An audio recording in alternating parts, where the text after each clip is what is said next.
Bonjour et bienvenue à cette nouvelle édition du Bulletin des régions, une émission produite grâce à la collaboration des télévisions communautaires associées à Cogeco. Bonne émission.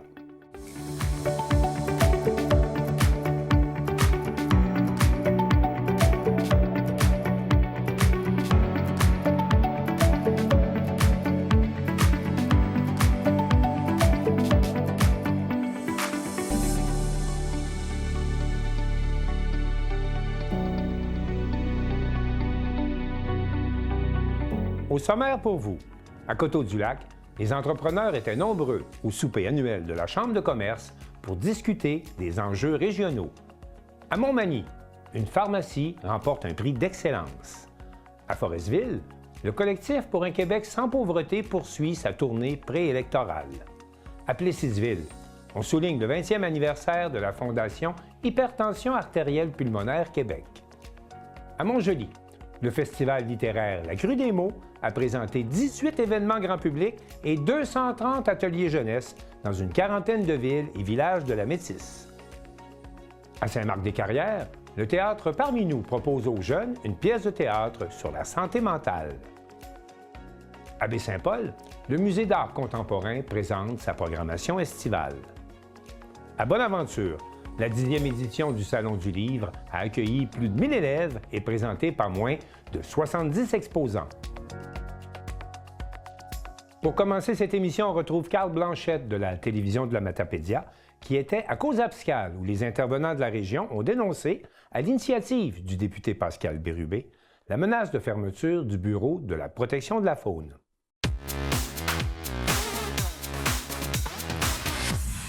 La possible fermeture du Bureau de la protection de la faune de Cozaabscale soulève de vives inquiétudes dans la région. Le député Pascal Bérubé a tenu un point de presse afin de dénoncer la situation entourée de plusieurs élus et représentants du milieu. Nous étions sur place.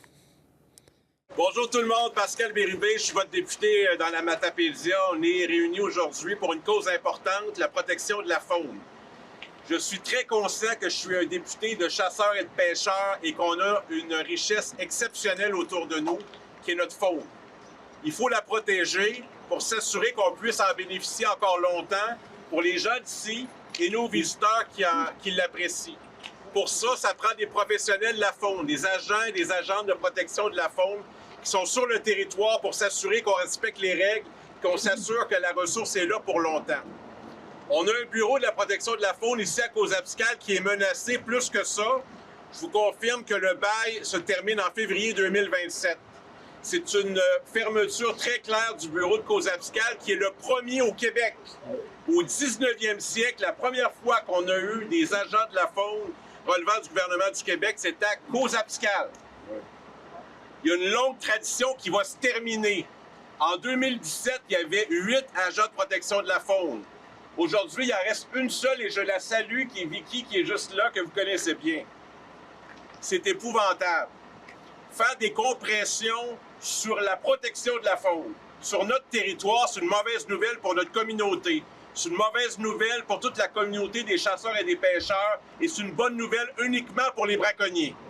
C'est ça le message qu'on envoie. Alors ce matin, j'étais à Matane avec Martin Perrault, qui a fait la route, qui est le président national du syndicat des protections de l'agent de la faune, qui est avec nous aujourd'hui. On va se rendre à Chandler tout à l'heure. Le message qu'on passe, c'est ne fermez pas ces bureaux et faites en sorte qu'on a des ressources sur le territoire pour protéger, surveiller le territoire. C'est le message que j'envoie aujourd'hui. C'est aussi des bons emplois dans notre communauté, des emplois qui relèvent du gouvernement du Québec et qui sont essentiels pour la suite des choses. Donc, le message à la ministre Pascale Derry, ce bureau, il doit rester ouvert, puis on doit le remplir. Il n'y a qu'une seule personne présentement. C'est un territoire de plusieurs milliers de kilomètres carrés. C'est énorme. Ils m'ont montré la carte, là. C'est incroyable. Juste celui de Matane, c'est près de 6000 kilomètres carrés. On parle à peu près dans les mêmes eaux. 7000. 7000. Imaginez, une seule ressource. Alors, je vous le dis, j'ai besoin de la solidarité des Matapédiens et des Matapédiennes, bien au-delà de Cozaabscale, pour avoir des ressources pour protéger notre territoire. C'est le combat qu'on va mener ensemble. J'espère qu'on va le gagner. La pression populaire a fait en sorte que hier, en fin de journée, comme par hasard, la députée de Bonaventure a annoncé que oui, on allait sauver le bureau pour une autre année. Mais ils ont dit la même affaire l'année passée. Alors, on va y aller pareil à Chandler tantôt, rappelez ça. Mais je voulais à tout prix d'abord passer à Cause-Abscal chez nous dans ma circonscription pour vous dire que je vais avoir besoin de vous pour s'assurer qu'on maintienne ce bureau-là. Donc, je m'arrête là. Je pense que vous avez bien compris mon message. Je vais demander à Martin Perrault, puis ensuite à nos élus locaux, de s'adresser à vous, puis aux médias qui ont fait la route pour venir nous voir. C'est apprécié. Couverture médiatique, c'est pas toujours simple dans Matapédia, mais je sens que ça vous touche aussi. Alors, Martin Perrault, qui a fait la route de pas mal plus loin que moi pour venir et qui est aux premières loges avec ses syndiqués, ses professionnels de la faune là, du combat qu'on a amené ici, mais partout au Québec. Alors, Martin, à toi de jouer. Bonjour tout le monde. Merci d'être venu en grand nombre à COSAP. C'est important. Comme Pascal l'a dit, il reste une personne à COSAP. C'est pas normal. Puis c'est quoi qui va être impacté s'il y a juste une personne? C'est le service que vous avez le droit d'obtenir. Le territoire doit être couvert partout au Québec. On est engagé par le gouvernement du Québec. On doit couvrir le territoire au complet. C'est pas juste avec une personne, malgré qu'elle peut faire le meilleur travail qu'on attend d'un employé de l'État. Elle peut pas patrouiller, faire tout le travail seul. Il n'y a même pas de secrétaire non plus au bureau en plus. Donc ça aussi, c'est un enjeu. Vicky, ça ramasse toute la job au bureau de COSAP. Puis les territoires sont tellement grands que de faire venir quelqu'un d'un autre bureau, c'est le message qu'on envoie. Au bon endroit, au bon moment. Ça, achetez pas ça. C'est pas un message à envoyer. C'est pas vrai que quelqu'un va partir de Rimouski, Laurier-Station, parce qu'on parle de district à cette heure, va venir couvrir une plainte ici. Ça n'a aucun sens. J'ai fait la route hier, je viens de ce coin-là, fait que j'ai pas le temps de me rendre s'il y a une plainte qui se passe là. Fait que la solidarité du monde, on l'a vu, Pascal l'a dit hier, à Chandler, ça a viré sur un 30 sous. On disait qu'on n'avait aucun intérêt de renouveler le bail, de discuter avec le propriétaire. Comme par hasard, un rassemblement se prépare une semaine de temps, tout change de bord, puis là, on veut renouveler le bail. C'est la même chose pour ici, il faut faire la même chose pour COSAP. C'est important que tout le monde, tous les organismes qui sont ici, les MRS, MRC et compagnie, il faut que tout le monde on travaille ensemble là-dedans pour que ça l'arrête. Puis les bureaux de la Fonde partout au Québec, il y en a présentement 25-26 qui pourraient être menacés de fermeture. Dans la même situation que COSAP ou que Chandler, ben, il faut que ça l'arrête immédiatement. Le bureau de Cause-Abscal est un bureau où il y avait le plus d'infractions au Bas-Saint-Laurent. C'est ici qui est à constater. Puis c'est pas parce qu'on avait des plaintes, c'est parce qu'on était sur le terrain. Faut être sur le terrain pour constater ici. Les gens n'en font pas de plaintes. Fait que, puis si vous n'êtes pas sur le terrain, oubliez ça, là, le monde, ils font ce qu'ils veulent. Ça a toujours été ça ici, le bureau de Cause-Abscal. Puis on a toujours été le meilleur bureau pour produire des infractions dans le Bas-Saint-Laurent. Ça fait que si vous voulez fermer ce bureau-là, là, ça n'a pas de bon sens. Au moment même où tout le gouvernement au complet, le caucus de la Coalition Avenir Québec, converge vers Rivière-du-Loup pour un caucus, c'est un message très fort à passer à ce gouvernement que le Bas-Saint-Laurent, qui est un territoire de chasse et de pêche, doit être protégé par des professionnels de la faune. C'est très important. Et ce qui s'est passé hier à Chandler, quant à moi, n'est pas réglé encore, mais une manœuvre de dernière minute, voyant la pression monter, mais je pense qu'on va la sentir dans la Matapédia aussi. Et je veux que se poursuivent les activités, puis je vous le dis, là, les premiers agents de protection de la faune au Québec relevant de l'État au 19e siècle, c'est à Cause-Abscal. C'est une longue tradition qui mérite de se poursuivre pour que les générations qui vont nous suivre puissent chasser et pêcher sur un territoire où on protège la ressource fourragère. Et s'il y a quelque chose qui est fondamental quand on devient député de la Matapédia, mairesse de Cause-Abscal ou préfet de la MRC de la Matapédia, c'est qu'on sait qu'on représente beaucoup de chasseurs, de pêcheurs et de gens qui ont du respect pour la richesse du territoire qui nous entoure. Donc, c'est ça le message aujourd'hui. Il ne faut pas bien faire. Si on fonctionne avec des plaintes, on va se déplacer pour des plaintes. Mais il y a combien d'interventions qui se feront pas parce que, justement, on n'a pas les camions, on n'a pas les agents qui se promènent en forêt, qui se promènent sur le territoire pour être capable de... Juste leur présence fait des interventions puis empêche probablement des gens de faire des accros aussi aux lois puis aux règlements. Ça, c'est important de le dire. On a une personne actuellement, puis le camion, on le voit passer.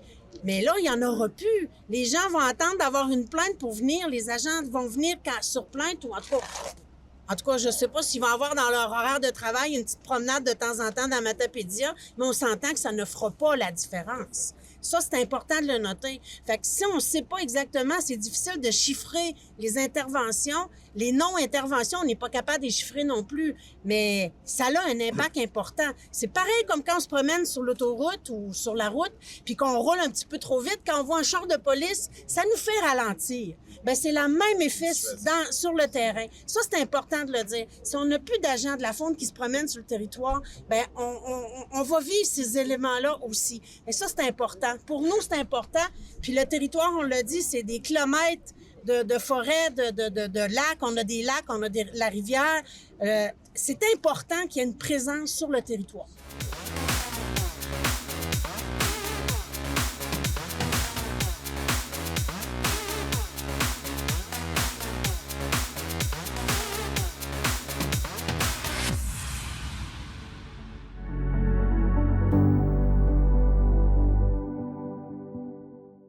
Trois organisations vouées au développement de la région de Vaudreuil-Soulanges ont animé un panel riche en discussions à l'occasion du souper annuel de la Chambre de commerce. Un reportage de Félix Sabourin-Gonzalez de CSur.tv. C'est le 9 avril dernier, à la cabane à sucre Marc Besner, à Coteau-du-Lac, que la Chambre de commerce et d'industrie de Vaudreuil-Soulanges conviait le milieu des affaires à son souper régional annuel. Pour l'occasion, un panel d'experts composé de représentants de la MRC, de DEV et de la CCIVS ont répondu aux questions de l'animatrice et chef de l'information de C'est sur la télé, Chantal Bédard, sur les enjeux régionaux. Pouvez-vous me donner vos impressions par rapport au panel qui vient d'être fait aujourd'hui? Le panel il était excellent ce soir. Honnêtement, on a été capable de capter un peu la vision de trois organisations qui collaborent beaucoup au développement régional, mais on n'a pas souvent l'occasion d'avoir cette discussion-là. Donc, c'était le fun de capable de réunir les trois visions en même temps. J'ai aimé qu'ils comprennent qu'on aille vraiment au sens large de l'attractivité, entre autres, d'une région, de trouver des équilibres entre le développement urbain ou agricole, la protection des milieux humides. C'est assez génial d'aller chercher les trois entités de la Chambre de commerce, de la MRC et de DEV parce qu'on se complète, on est complémentaires et donc les questions qui ont été posées sont répondues sous différents angles qui intéressent la communauté d'affaires nécessairement. Pourquoi est-ce que c'était important pour la Chambre de commerce de faire cet événement-là avec les autres acteurs importants de la région? C'est important que les membres comprennent qu'on est là pas seulement pour faire du réseautage, mais vraiment pour parler en leur nom. C'est de supporter pour dire, écoutez, vous avez des enjeux particuliers, on est là pour vous aider, pour vous appuyer. Depuis une vingtaine d'années, l'aménagement du territoire est devenu une priorité dans toutes les régions du Québec. D'ailleurs, on a des obligations qui nous viennent du gouvernement. Tout ce qui est densification du territoire, protection des terres agricoles, comment est-ce que vous voyez cette gestion-là? C'est difficile de gérer de la croissance. Il y a des pressions énormes sur le territoire. Forcément, on ne peut pas dézoner de zones agricoles, mais il faut planifier maintenant, comment on fait comment on développe tel quartier, tel secteur. Je pense qu'il y a beaucoup de gens qui ont choisi de vivre proche, parce qu'il y a une proximité de la métropole, mais aussi dynamique, et c'est notre force dans Vaudreuil-Soulanges. On est à un jet de pierre, littéralement, de l'île de Montréal. Comment vous voyez ça, un peu cette proximité-là? Ça nous donne un espèce de dynamisme, de proximité. Nos entreprises sont quand même très, très fortes, non seulement au niveau financier, mais au niveau de la qualité des ressources humaines. Quand on parle de valeurs, on parle aussi des retombées, pas seulement des affaires, mais aussi du milieu culturel, social, communautaire, d'innovation et particulièrement environnemental. On en parle moins dans le milieu des affaires, le côté environnemental. Fait que j'ai décidé de la jouer, cette carte-là. Bien, je pense qu'il faut qu'on trouve des sujets rassembleurs pour ces gens-là. Ce soir, j'ai regardé un peu la question sur le sujet, puis on parlait... Il n'y a pas beaucoup de gens qui ont répondu que la transition énergétique des entreprises, c'est un sujet important. Donc, si on est capable d'amener ces entreprises-là à travailler sur des intérêts communs, je pense que c'est ça qu'il faut qu'on fasse. Donc, un sujet comme la transition énergétique est extrêmement important pour nous, puis on va continuer à pousser sur ce sujet-là.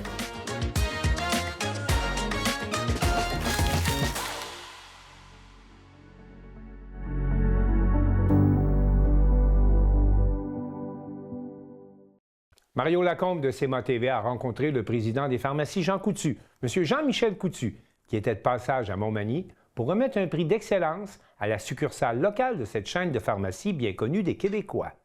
Mardi, la succursale de la pharmacie Jean Coutu à Montmagny avait l'honneur de recevoir M. Jean-Michel Coutu, président division pharmacie pour les enseignes Jean Coutu et Brunet. M. Coutu nous explique le prix qu'il vient décerner à la succursale de Montmagny. Oui, c'est notre prix Excelcom, donc qui est décerné à la pharmacie qui s'est démarquée durant l'année en excellence commerciale, donc dans l'exécution de l'ensemble de nos programmes, de l'ambiance qu'ils ont créée dans la succursale. Et la succursale ici à Montmagny le mérite très bien cette année. L'événement de la reconnaissance du prix d'excellence demande un travail et des efforts constants de la part du personnel et de ses dirigeants. M. Jean Thibault, copropriétaire du Jean Coutu de Montmagny.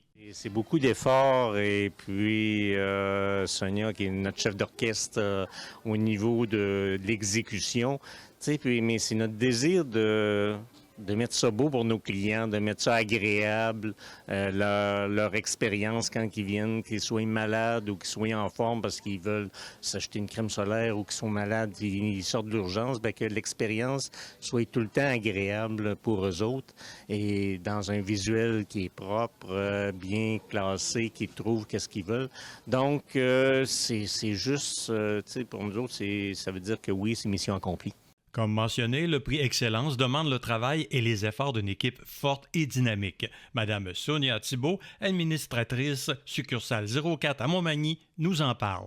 Nouvelle équipe, c'est qu'il y a beaucoup de nouveaux personnels, on a un roulement de personnel quand même, là, mais on a des gens qui ça fait 38 ans qui sont ici, 35 et 25 et 20 et j'en passe, mais ce prix-là, il est décerné à toute l'équipe que j'ai ici en place, puis que oui, je suis là tous les jours pour être le chef d'orchestre, comme M. Thibault dit, mais sans eux, moi, on n'aurait pas gagné ce prix-là. M. Jean-Michel Coutu nous explique maintenant ce qui fait le succès de ces pharmacies depuis tant d'années. La formule n'est pas compliquée. Hein? Ça prend des gens qui sont engagés, des gens qui croient à notre vision, qui croient à l'expérience client. C'est ça qui a toujours démarqué Jean Coutu. Ici, on a la preuve. Sonia, on travaille ensemble en partenariat avec Sonia et c'est pour ça que la succursale aujourd'hui a gagné ce prix et rayonne dans la communauté de Montmagny. En terminant, M. Jean Thibault, copropriétaire, nous parle un peu de l'historique de la succursale de ses débuts à maintenant. Des bons souvenirs. C'est toute l'évolution de la pharmacie. Quand je suis venu il y a 28 ans, c'était du tapis partout. Puis, j'ai dit, la première chose que j'ai dit, ça va changer. Et puis, pour mettre vraiment avec les cigarettes en arrière, puis ça a été au grand désespoir du siège social. Là, j'ai sorti ça même avant, Fait qu'on a toujours évolué dans le sens, puis des anecdotes, des expériences avec tout le monde. C'est un vécu de 28 ans et je suis encore là pour un bout. Il y a des nouvelles associées qui sont avec nous. Ma fille qui se joint, Véronique, avec laquelle je travaille depuis 12 ans, Béatrice, qui est notre petite nouvelle, mais qui, ça fait... Regarde, j'ai une équipe de feu dans les nouvelles personnes avec qui je travaille. Fait que, l'avenir de Jean Coutu Montmagny est assuré. Mario Lacombe à la succursale Jean Coutu de Montmagny pour CMA TV Information.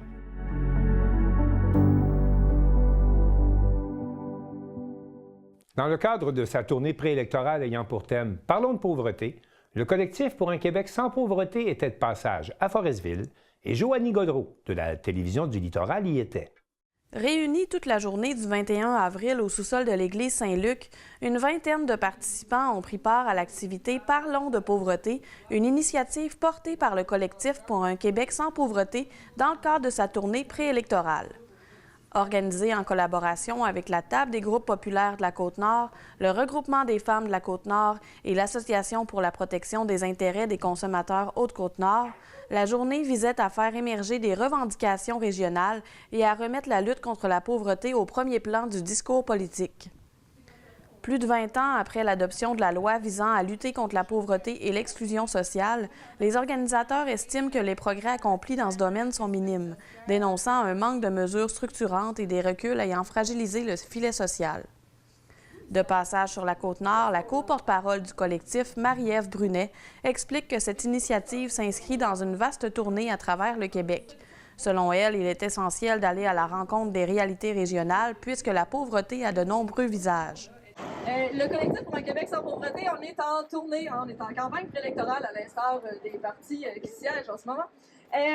pour justement aller entendre vos voix. On va visiter l'ensemble des régions du Québec parce que la pauvreté, bien, on le sait, elle a plusieurs visages, elle dépeint plusieurs réalités. C'est important pour nous autres d'aller vous voir où est-ce que vous êtes, où est-ce que vous travaillez, comprendre, entendre vos voix, vous laisser cette place-là et la ramener éventuellement. En ce moment, on fait la tournée, on est ici en Côte-Nord, on est parti de la BTB, on finit pas exactement, on va être en Gaspésie la semaine prochaine. Il nous reste 2 régions à faire avant de conclure cette tournée-là et de ramener toute la force de ce mouvement-là, toutes vos voix, vos prises de parole lors de l'Agora pour un Québec sans pauvreté qui se tiendra les 22 et 23 mai prochains au Parc Cartier-Brébeuf à Québec.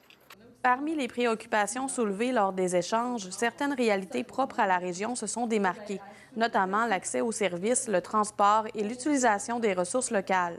Certains enjeux, comme le logement, sont unanimes dans toutes les régions. La journée s'est articulée autour d'ateliers de discussion en petits groupes, culminant par une action symbolique sur l'heure du dîner devant le bureau du député Yves Montigny. Les participants ont alors pris la parole pour partager leurs réalités et leurs revendications.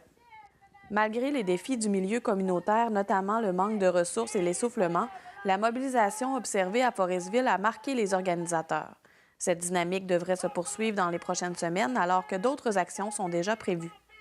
Michel Savard, coordonnateur de la Table des groupes populaires de la Côte-Nord, se réjouit de la participation et des enjeux abordés.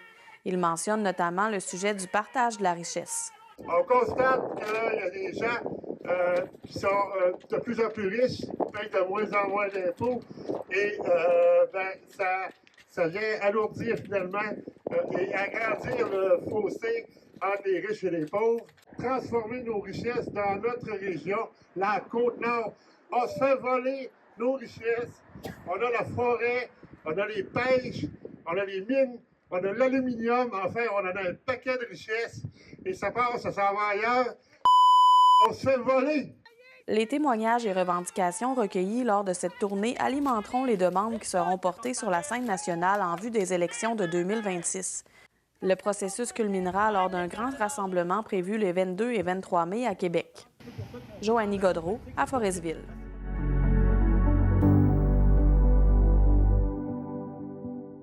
La Fondation Hypertension artérielle pulmonaire Québec a tenu une soirée reconnaissance pour souligner son 20e anniversaire et Jacob Kenville de la télévision de l'Érable a profité de cet événement pour en savoir plus sur cette fondation. Le 26 avril dernier, plusieurs personnes se sont réunies au Motel Lefort à Plessisville pour souligner un moment important, les 20 ans de la fondation HTAPQ. Depuis maintenant 2 décennies, cet organisme soutient les personnes atteintes d'hypertension artérielle pulmonaire, une maladie rare et évolutive qui affecte la circulation sanguine dans les poumons. Mais au-delà de cette maladie, c'est surtout une communauté soudée, engagée et profondément humaine qui s'est rassemblée pour célébrer ce parcours. Pour lancer le bal, le président actuel de la Fondation, M. Jean-Pierre Vigneault, s'est adressé à la salle. Alors, bonjour tout le monde. Merci d'être ici, là, tous des gens. On me faisait remarquer qu'il y avait des gens de tous les milieux, personnel politique, médical, des personnes atteintes, des bénévoles, etc., des gens du conseil d'administration. Alors, merci d'être là. On est ici aujourd'hui pour vous parler d'une merveilleuse aventure qui a commencé par un malheur, un gros malheur, qui s'est transformé en besoin de solidarité, de résilience, d'espoir, de dévouement, de mobilisation. On brasse tout ça et ça donne une fondation qui célèbre aujourd'hui ses 20 ans. Alors, oui. On s'applaudit. Vous êtes tous des gens impliqués et, je dirais, impliqués dans le succès de cette fondation-là. Pour souligner cet anniversaire marquant, les organisateurs avaient préparé une journée ponctuée de prises de parole, de rencontres, de moments de partage et de témoignages. Plusieurs intervenants sont venus témoigner de l'évolution de la Fondation et de son impact au fil des années. Des représentants du milieu politique étaient également sur place pour souligner l'importance de l'organisme dans la région. Je ne veux pas prendre trop de votre temps, mais je sais que vous avez faim aussi. Mais en même temps, 20 ans, c'est pas rien. Ça se souligne, ça se fête. Je pense en particulier aussi à Isabelle Cormier. C'est son legs, en quelque part, qu'on célèbre aujourd'hui. Je pense à sa fille qui va faire partie du conseil d'administration que je viens de rencontrer. Mes hommages, c'est en sa mémoire qu'on est là ici rassemblés. et qu'on le fait comme des pionniers. Moi, c'est ce que je veux souligner aussi, prendre le temps de souligner. Monsieur Cormier, ce que vous avez fait, c'est extraordinaire. Créer une fondation, Isabelle l'a bien dit, c'est pas facile. C'est semé d'épreuves. Et puis non seulement ça, mais vous l'avez fait comme un pionnier. Évidemment, moi, de par mes accointances politiques, c'est quelque chose que je souligne aussi, on a été les premiers à le faire au Canada. Est-ce que je me trompe, Monsieur Cormier? On est un peu plus vieux que HTP Canada. Et voilà. Moi, ça me fait plaisir, ça. Ça me fait particulièrement plaisir. Je trouve ça beau de le souligner. Ça vient d'ici, ça vient de Plessisville, ça vient de notre région de l'Érable, ça vient d'Arthabasca, ça vient du centre du Québec. Et je veux juste vous féliciter pour ça. On déplace des montagnes, parfois avec pas grand-chose, avec de l'énergie, du bénévolat, un don de soi que vous avez démontré au fil des années. 20 ans, c'est extraordinaire. Je nous en souhaite 20 autres belles années aussi à venir, et même davantage, parce que vous faites une réelle différence. Donc, merci pour ce que vous faites. C'est important. Puis je vous souhaite encore plein d'années de succès.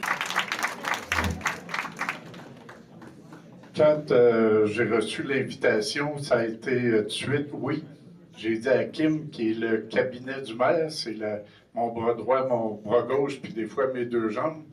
Fait que j'ai dit à Kim, oui, tout de suite, prends 2 billets, c'est important qu'on soit là. C'est une fierté pour Plessisville d'avoir des personnes d'ici qui ont décidé de mettre sur pied la HTAPQ. J'ai des amis personnels qui y siègent depuis des années. Fait que c'est une vraie fierté. Puis vous savez que vous êtes ici, là, dans la vraie capitale mondiale de l'érable. Puis Richard m'a dit, fais secours, c'est une cause qu'on va continuer de supporter. C'est une cause qui nous tient à cœur.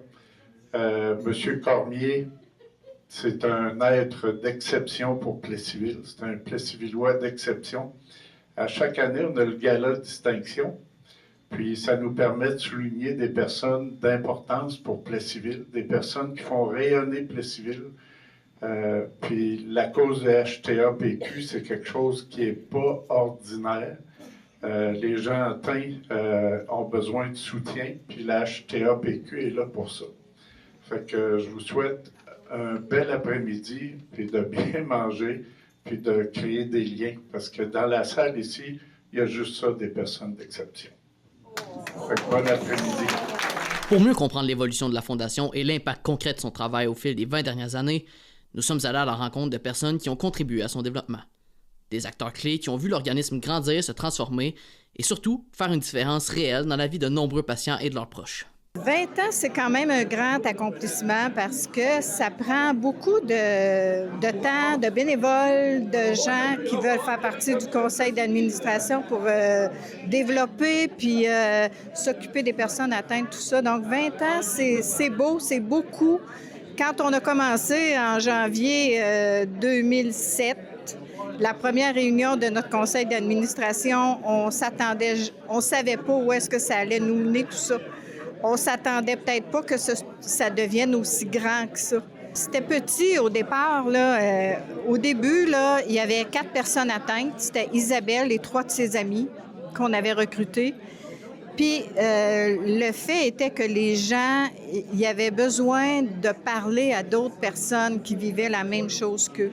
Ça, c'était bien important. Ça leur manquait parce que l'hypertension pulmonaire, c'est une maladie rare. Fait que les gens, ils connaissent pas dans leur environnement d'autres personnes qui ont la même maladie qu'eux. Alors, au départ, là, c'était beaucoup de trouver des gens qui ont la même maladie qu'eux.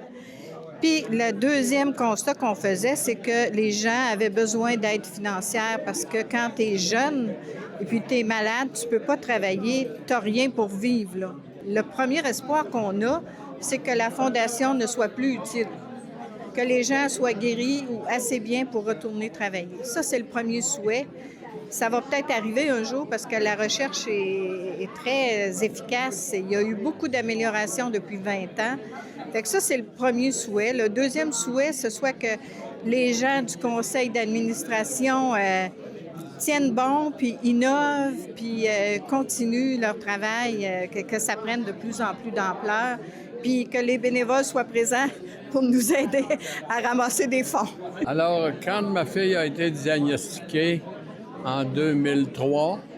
J'ai fait des recherches sur Internet et il n'y avait aucune association pour aider ces gens-là.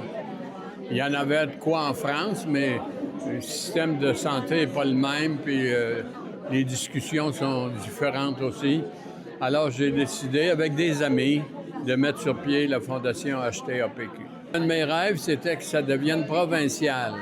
Alors, c'est maintenant provincial, assez que toutes les réunions se font par Zoom. Et moi, je n'aimais pas ça bien. J'ai fait 10 ans, j'ai arrêté une couple d'années, j'ai recommencé 2 ans parce qu'il y avait de la misère à avoir quorum. Et ça a continué. Maintenant, on a des administrateurs à travers tout le Québec. Alors, si vous souffrez d'hypertension artérielle pulmonaire, inscrivez-vous à notre fondation. Les personnes atteintes, ça ne coûte rien. Juste remplir un formulaire. Vous pouvez aller sur Internet, écrire Fondation HTAPQ, vous allez trouver comment faire. Un moment marquant pour la Fondation HTAPQ qui célèbre 20 ans d'engagement auprès des personnes atteintes et de leurs proches. Au fil des années, l'organisme a su créer un véritable réseau de soutien tout en contribuant à faire connaître une maladie encore peu connue du grand public. Et même après 2 décennies, la mission demeure plus pertinente que jamais. Encore une fois, merci à vous, à la maison, d'avoir été des nôtres. C'était Jacob Kenville à la TVC.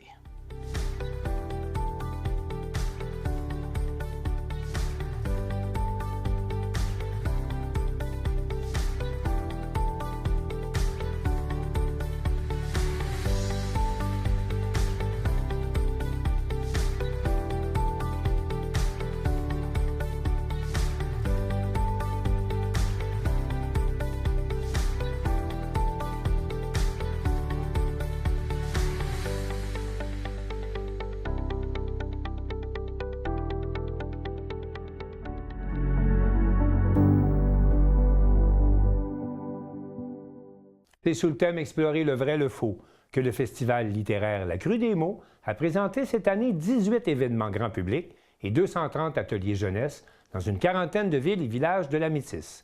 Marc Després de la télévision de la Métisse en parle avec Samuel Larochelle, qui était cette année l'invité d'honneur du festival. Eh bien, Samuel Larochelle, vous êtes l'invité d'honneur de La Crue des mots cette année, donc... Est-ce que c'est vous qui vous êtes suggéré ou on vous a approché? Ou... On m'a approché en septembre parce que moi, je suis déjà venu comme l'un des artistes invités il y a 8 ans, en 2018. Déjà? Puis j'avais résidé au Château Landry avec des illustrateurs, puis on faisait plein d'ateliers, on avait créé ensemble et j'étais tombé en amour avec l'événement. On est resté en contact avec l'équipe du CLAC. Puis je suis passé récemment à Métis-sur-Mer, au Jardin de Métis, pour une semaine en résidence d'écriture. Puis on en a profité pour se voir, puis elles m'ont invité à être leur invité d'honneur présentement. C'est sûr que je devais dire oui. Donc, il n'était pas question de refuser, là? Non, parce que moi, l'un de mes chevaux de bataille, l'une de mes missions, c'est de démocratiser la littérature sous toutes ses formes, faire comprendre aux gens que c'est pas ennuyant, que tout le monde est assez intelligent pour comprendre, puis que aller jouer dans cette imagination-là, ça peut faire des merveilles. Fait que d'avoir des activités avec les ados et des activités avec les adultes, ça me parlait très fort. Et bon, le thème, le vrai du faux, ça aussi, est-ce que ça vous a inspiré? Oui, parce que j'ai 2 professions. Je suis un journaliste puis un écrivain. Donc, comme journaliste, mon but, c'est de chercher la vérité, de partager les faits, la science, puis d'éduquer les gens en vulgarisant. Puis comme écrivain, ben j'invente des histoires, je fais des mensonges, je bâtis du faux, puis on me paye pour ça. Donc moi, je sais entre les deux, puis je trouve ça agréable de jouer là-dedans. Et sûrement que vous êtes parmi les artistes là, qui allaient dans les écoles pour La Crue des mots? Oui, j'ai 12 ateliers cette semaine et ils sont tous au Mistral, à l'école secondaire. Donc, je guide les jeunes sur comment construire un personnage principal, peu importe le type d'histoire qu'on va leur demander dans la suite de leur secondaire ou s'ils ont envie d'écrire chez eux. Ils vont avoir toutes les clés pour laisser aller leur imagination. Et quelle est leur réaction jusqu'à maintenant? La majorité est très, très bonne. Ça participe beaucoup, ça écoute bien. Puis je pense qu'après les trucs que je leur donne, il y en a plusieurs qui se surprennent à créer plus rapidement qu'ils pensaient, puis à avoir des idées peut-être qu'ils ignoraient. Puis quand ils s'assoient avec les clés, bien, ça fonctionne.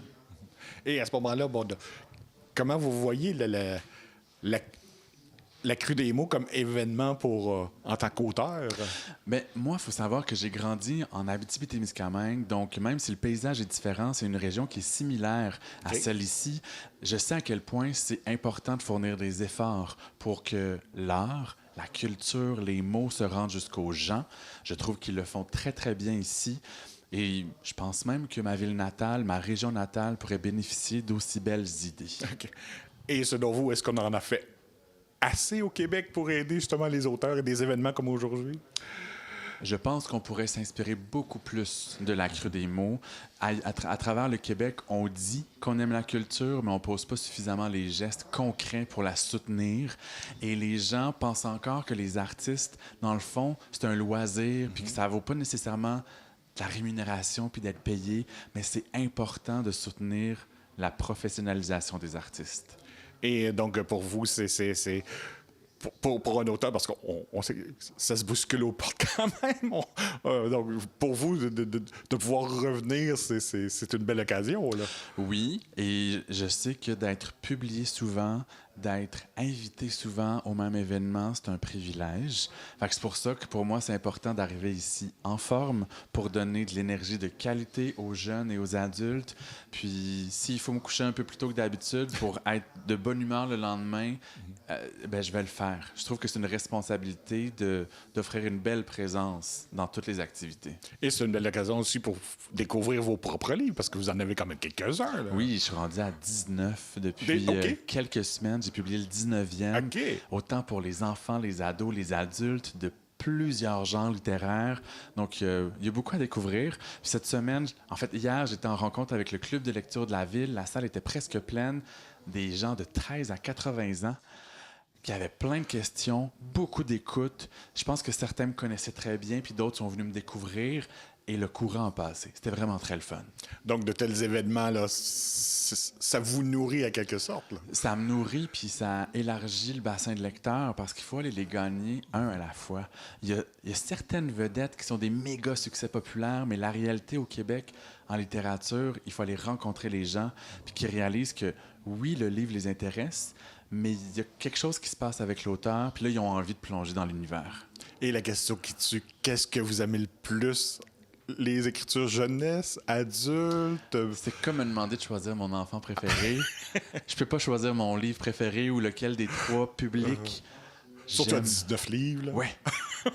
Mais je les aime tous, mais je pense que quand je m'adresse à la jeunesse, puis que je les fais réfléchir, que j'arrive à les émouvoir, il y a une fierté peut-être supplémentaire. Donc, à ce moment-là, il y a toujours possibilité de découvrir un plus large public, là. Oui, puis souvent, quand les jeunes nous découvrent, ils vont nous suivre après ça quand on fait des livres pour adultes. Donc, ils peuvent tranquillement découvrir la suite. J'ai même envie de dire qu'il y a des adultes qui aiment mon univers et qui vont me lire même quand j'écris du jeunesse. Ils ont envie de suivre toutes les avenues que j'emprunte. Donc, c'est le fun de voir un mélange des publics puis des lecteurs. Bref, on vous souhaite la bienvenue à la Crue des mots et donc un public de plus en plus large, quoi. Merci beaucoup. Merci. Bon festival.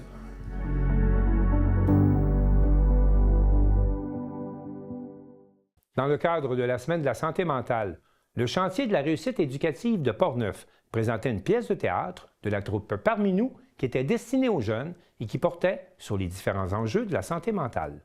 Papa Moussa Camara, de CJSR, a assisté à cette représentation. Veux-tu que je t'aide à faire une épicerie tantôt? Parce que là, t'as assez à manger en résidence, là. Je vais te faire un bon déjeuner. Là, c'est trop de questions!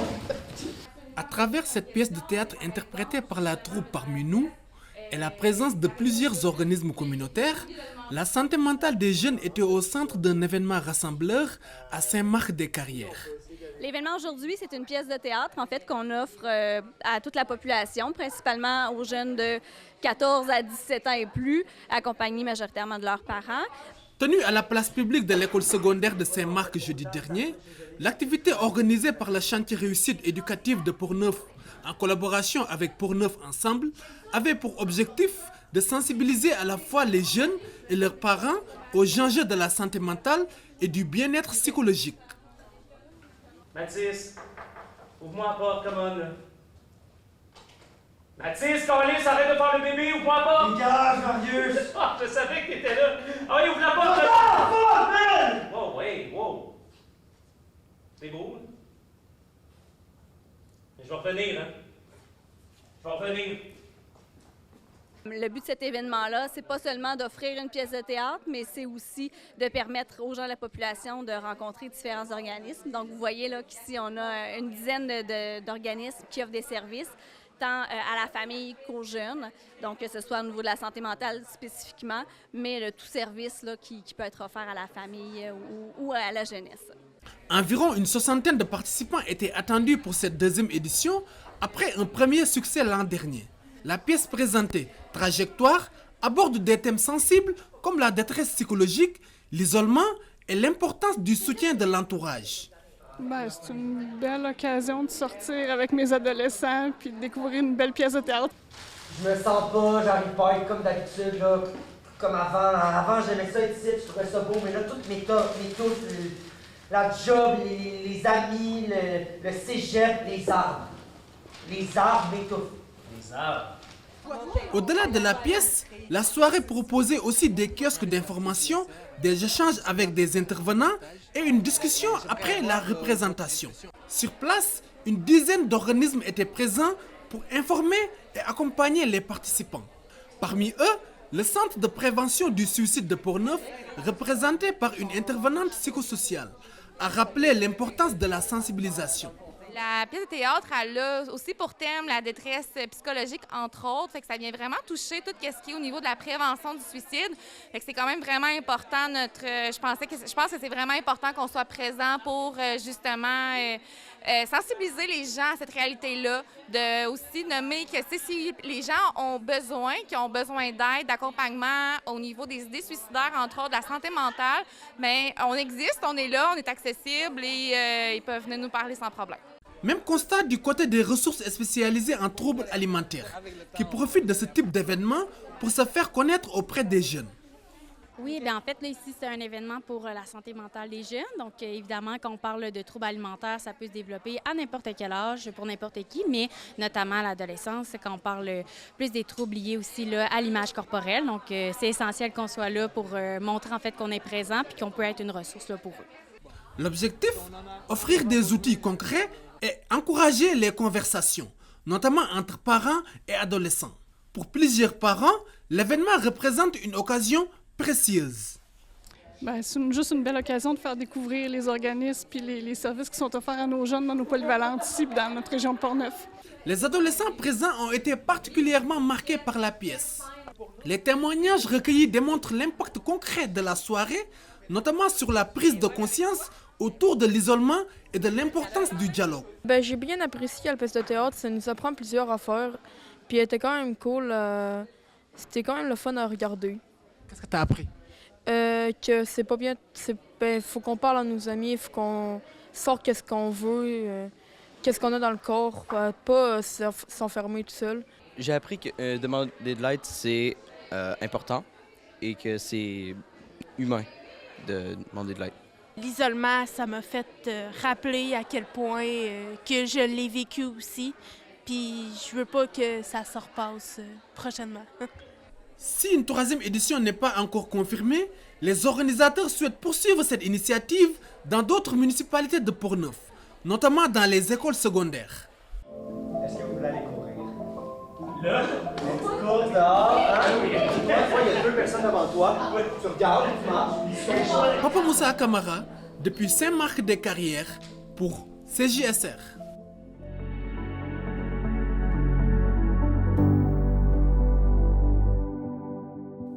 Le Musée d'art contemporain de Baie-Saint-Paul vient de présenter sa programmation estivale ainsi que les différentes activités qui animeront la 44e édition du Symposium international d'art contemporain. Félix Chouinard de TVCO. L'été s'annonce culturellement ambitieux à Baie-Saint-Paul. Le Musée d'art contemporain vient de dévoiler sa programmation estivale. 2 nouvelles expositions seront à l'affiche de l'institution culturelle charlevoisienne. Comme vous avez pu voir dans les dernières années, j'aime beaucoup réfléchir des thématiques globales. Pour cet été, on vous propose la thématique « Eau vive ». qui va présenter 2 expositions en parallèle, en fait. Donc, une première exposition dans la salle principale de Harry Bayouagi, qui s'intitule « Rivière de Perles », qui va être sous le commissariat de Sylvie Lacerte avec nous ce soir. Et ensuite, une exposition de Evelyne Boulva, qui va être dans les 2 plus petites salles, l'exposition s'appelle « Ressac », puis ça va être commissarié par moi-même. Le Musée d'art contemporain de Baie-Saint-Paul sera d'ailleurs la première institution muséale canadienne à présenter une exposition personnelle de l'artiste Harry Bayouagi, qui connaît actuellement un franc succès en Asie. C'est absolument incroyable parce que Harry a une carrière internationale, beaucoup en Asie, en Europe, mais au Canada, il a participé à des expositions collectives. Il y a eu 2 expositions personnelles, mais pas dans un musée. Et moi, je trouve ça vraiment extraordinaire que ça se passe ici, puisque, comme je disais tout à l'heure, le symposium, pour lui, a été vraiment un élément déclencheur pour son parcours artistique. Il a découvert toutes sortes de choses. C'est grâce à la relation privilégiée qu'on a eue au travers du symposium que pour lui, c'était normal de venir faire sa première exposition ici. T'sais, on n'est pas vu comme étant t'es un petit musée de région, c'est pas ça. On a vraiment notre place au Canada, au Québec, au Canada, puis à l'international. On est un lieu vers lequel les gens peuvent se tourner. T'sais. Cette année d'ailleurs, les 2 artistes présentés au musée, ainsi que la commissaire Sylvie Lacerte, sont passés par le symposium au cours de leur carrière. Une belle reconnaissance de l'héritage de l'événement. C'est le fun de voir comment est-ce qu'on peut utiliser cette relation-là pour en créer quelque chose après ça avec le musée. Puis nous, de se retourner vers eux par la suite après leur passage ici, c'est de venir légitimer leur carrière artistique. C'est de se dire, vous avez passé par ici il y a 10 ans, là, vous êtes rendu là, on s'intéresse à ce que vous faites. Fait que, ça vient créer un tout, en fait, là, avec qu'est-ce qu'on est d'un côté plus peut-être artiste de la relève, puis artiste établi rendu au musée. Beaucoup d'artistes qui sont venus ici, dont les parcours à la suite du symposium ont été vraiment extraordinaires. Et comme le disait Gabriel, le symposium, c'est vraiment un tremplin pour beaucoup d'artistes. Et même, il y a des artistes établis qui veulent venir au symposium aussi. Et justement, commissarié par Anaïs Castro, le symposium de cette année portera sur le thème du camouflage. Une thématique inspirant la commissaire à la fois pour son aspect militaire qu'environnemental pour aborder les enjeux actuels. En fait, j'avais envie de trouver un thème qui pourrait être abordé de vraiment différentes manières. Donc, que ce soit à la fois dans son héritage peut-être militaire, mais aussi peut-être d'un point de vue plus écologique, d'observer les animaux, comment le camouflage existe déjà dans la nature. Mais aussi, pour moi, c'était comme une manière d'aborder notre rapport à la technologie. Puis comment la technologie permet cette espèce de rapport-là entre la visibilité et l'invisibilité, puis comment ça nous permet d'aborder les systèmes de pouvoir dans lesquels on évolue. Ce symposium s'annonce d'ailleurs comme l'un des plus ambitieux, misant encore une fois sur des performances allant directement à la rencontre des publics. Je ne sais pas si vous l'avez compris, mais c'est un symposium extrêmement ambitieux. Tu sais, mettons qu'on regarde tout ça un peu de manière détachée. On déménage une maison jaune jusqu'ici. On construit une ambassade où est-ce que vous allez pouvoir venir étamper vos passeports et vos visas, mais des fois, vous ne l'aurez pas. Des fois, vous allez l'avoir parce que c'est ça le propre de la bureaucratie. On va construire un jardin. Il y a quelqu'un qui va faire 1050 performances. On construit aussi un chalet parce que pourquoi pas. Vraiment des projets extrêmement ambitieux qui vont être dans la ville également. Donc, comme l'année dernière, on continue à vouloir sortir du pavillon. Oui, il y a des choses qui vont être dans le pavillon, dans la placette, mais le chalet, il va probablement être là parce que la ville est à veille de dire oui, puis l'Église a déjà dit oui. Alors que la situation financière d'autres institutions culturelles de la région semble plus que précaire, le Musée d'art contemporain de Baie-Saint-Paul semble à contre-courant. C'est très différent, je dirais. Nous, on a une fondation quand même depuis un bout qui nous permet d'amasser des sous puis de faire qu'on n'est pas dans le 9 en 1 immédiatement. Il y a aussi le fait que, il y a quand même un renouveau qui arrive avec le musée. Depuis les 3 dernières années, une nouvelle équipe, une nouvelle direction, il y a beaucoup de choses. Puis, bien, les gens viennent, les gens sont heureux, les gens... on se fait dire des fois, les gens viennent moins dans les musées, mais nous, on a doublé notre achalandage. Fait qu'on va chercher les gens, mais les gens y répondent. Fait que, je pense qu'on est très chanceux d'un côté, puis on met beaucoup, beaucoup d'efforts pour être dynamique, puis pour dire, oui, la culture, ça va pas très bien, mais on en a besoin de la culture. Fait que comment on réussit à faire les choses quand même? Les nouvelles expositions ouvriront le 20 juin pour une période de 3 à 5 mois. Le symposium, quant à lui, aura lieu du 5 au 30 août.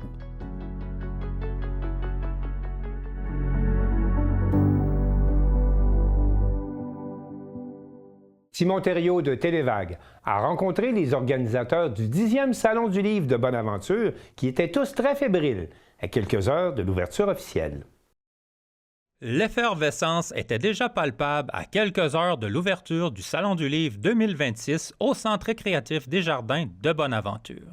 Entre le montage des kiosques, l'installation des stands d'éditeurs et l'aménagement des espaces de conférence, chaque détail est soigneusement orchestré. Dominique Landry, coordonnatrice de l'événement, nous présente la programmation. Donc, c'est ça, il va y avoir plus d'une 50aine d'activités dédiées aux jeunes du primaire et du secondaire, ainsi que des groupes adaptés qui vont venir au salon pour plein d'activités, rencontrer des auteurs, réaliser des quiz scolaires, regarder des livres. Donc, tout ça pour leur donner le goût de lire. Ouais. Ça, c'est pas mal des écoles sur la commission scolaire René Lévesque? Oui, l'ensemble de la commission scolaire René Lévesque, dans le fond, là, on couvre quand même assez vaste territoire. Là. On a même eu des demandes de la Haute-Gaspésie, donc on va peut-être devoir s'ajuster pour les prochaines années. Oui. OK. Ah, c'est bien. Puis c'est primaire et secondaire qui vont... Primaire et secondaire, oui, qui viennent. Donc, c'est ça. Donc, 2 journées scolaires bien remplies. Là, on attend plus de 1000 élèves. Okay. Puis comment ça fonctionne, la logistique, quand c'est des élèves comme ça qui débarquent avec des autobus? Bien, dans le fond, les élèves s'inscrivent au préalable là, pour chacune des activités. Et il y a aussi une période où ils vont déambuler à travers le salon, regarder des livres, les enseignantes aussi. Les classes peuvent passer toute la journée au salon et s'inscrire à différentes activités. Là. Donc, on fait tout ça en collaboration avec la commission scolaire René Lévesque. OK, super. Puis, en fin de semaine, on peut s'attendre à quoi comme programmation pour les gens qui vont venir visiter le salon? Oui, alors cette année, on fait ça en grand. C'est notre 10e édition du Salon du Livre de Bonaventure.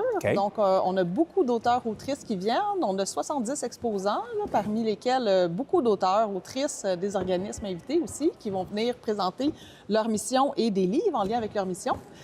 Donc, c'est ça, on touche à la thématique de la mémoire, du souvenir, les récits de vie. Il va y avoir un allée de l'histoire aussi qui va être présente au salon.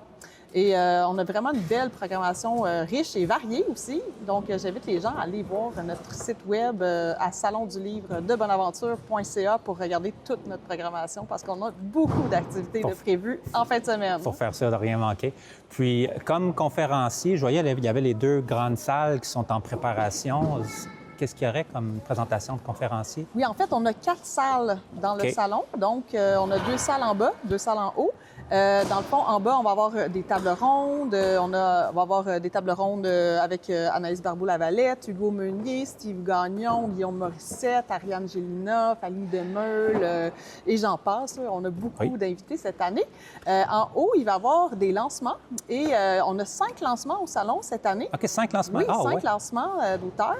Et il va y avoir des balados qui vont être enregistrés devant public aussi sur différentes thématiques. On va toucher à l'expropriation des villages, on va parler de territoires de chasse et pêche, on va explorer le Parc national Forillon avec Hélène Gaulin et plusieurs autres. Là, on va, avec Sylvain Rivière aussi, on va célébrer ses 45 ans de création. OK. Et j'en oublie quelques-uns aussi. On a plusieurs balados. On va avoir des balados enregistrés devant public aussi qui vont se dérouler, dans le fond, à l'extérieur en collaboration avec les 2 pieds dans le ruisseau. Oui, les 2 pieds dans le ruisseau. Puis ça, c'est-tu des balados en direct ou c'est préenregistré? Puis après ça, les gens, ils vont l'écouter. C'est comment ça fonctionne? Bien, les gens peuvent aller y assister. Notre programmation est sur notre site Web et ça va être rediffusé. En fait, nos balados vont être rediffusés sur notre site Web après pour que les gens puissent écouter ces entrevues-là dans le confort de leur chaumière. Des activités jeunesse aussi pendant la fin de semaine. Donc, on a plusieurs heures du conte et plusieurs autres activités jeunesse. Donc, j'invite les familles à venir en grand nombre au salon. Entre autres, il y a un coin pour les petits aussi, là. Fait que les parents ils peuvent se promener. Puis c'est ça. Ils peuvent laisser les petits au coin jeunesse? Ou... Non. Non, il faut qu'ils sont toujours avec leurs parents. Avec les parents. C'est bon de savoir. Oui. Donc, c'est ça. Et bien sûr, on a comme plusieurs partenaires financiers là, sans qui l'événement serait impossible. Donc, je pense au Fonds du livre du Canada, le Conseil des arts du Canada aussi, le Conseil des arts et des lettres du Québec. Il y a Hydro-Québec, Desjardins qui sont nos partenaires aussi. Il y a Cogeco cette année, la Ville de Bonaventure, la MRC de Bonaventure, la MRC d'Avignon, Inergex et j'en passe. Là, on a beaucoup de gens qui nous soutiennent financièrement pour rendre ce salon-là possible. Alors, j'aimerais ça les remercier parce que c'est un peu grâce à eux que le salon peut avoir lieu. Bien, c'est génial. Puis on invite les gens aussi à venir faire leur tour parce que, je veux pas, c'est eux qui vont remplir votre salon. Donc, absolument, oui. J'invite les gens à venir rencontrer les auteurs. C'est un beau salon pour venir jaser avec les auteurs. Les auteurs sont là, sont disponibles. C'est le fun de leur donner, si vous avez lu leur livre ou vous êtes curieux de rencontrer des nouveaux auteurs, c'est vraiment un excellent moment pour venir rencontrer.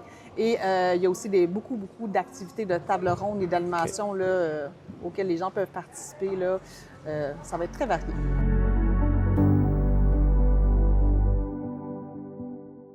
C'est tout pour le Bulletin des régions cette semaine. J'espère que cela vous a plu. Je remercie toutes les stations de télévision participantes et je vous dis à bientôt.